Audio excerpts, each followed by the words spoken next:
Trans is a word used to describe people and ways of existing in relation to gender. Other trans words have contributed to its history. Transsexualismus, transvestite, transsexual, transgender. And trans can evoke many other ideas, such as transition, transformation, transcendence, transmutation. It can be many, sometimes contradictory things. Trans has increasingly been used as an umbrella term that can include a range of experiences and expressions like transgender, transmasculine and transfeminine, non-binary, gender fluid, agender, drag queen and drag king.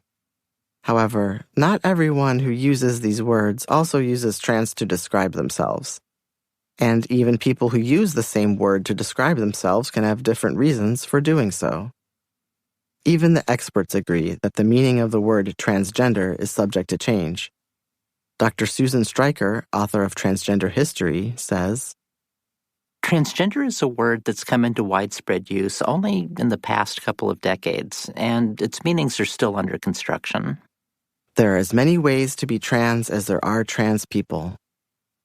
People often point to identities from cultures outside their own to show that trans people exist everywhere. But those identities are not the same thing as trans or as one another.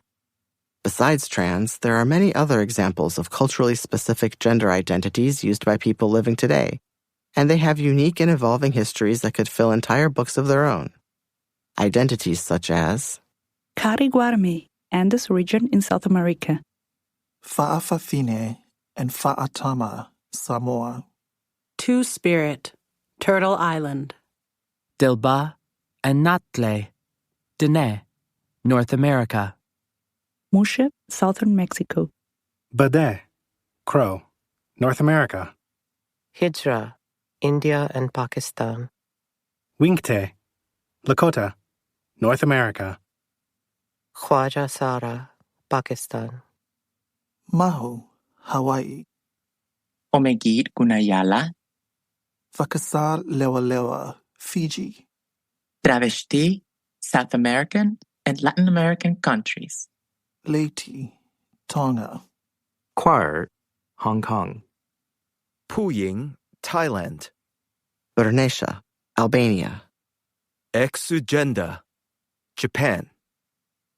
Although many people from these communities also identify as trans, there are many who intentionally don't. It's important to remember that the LGBTQIA+ framework and the word trans are rooted in Western European and U.S. cultures. And so, while trans might be specific and modern, diversity in human sex and gender is not. In fact, it goes back a lot further than you might think. What counts as trans history is still being debated, and the question, were they trans, may be unanswerable.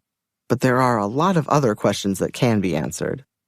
When learning about historical people and events, try asking yourself the following questions.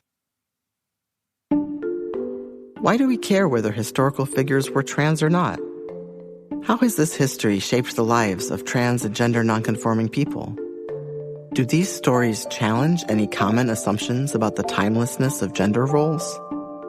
How do these individuals' lives reflect or resist contemporary trans narratives? Does learning about the people in this book open any possibilities for self-understanding?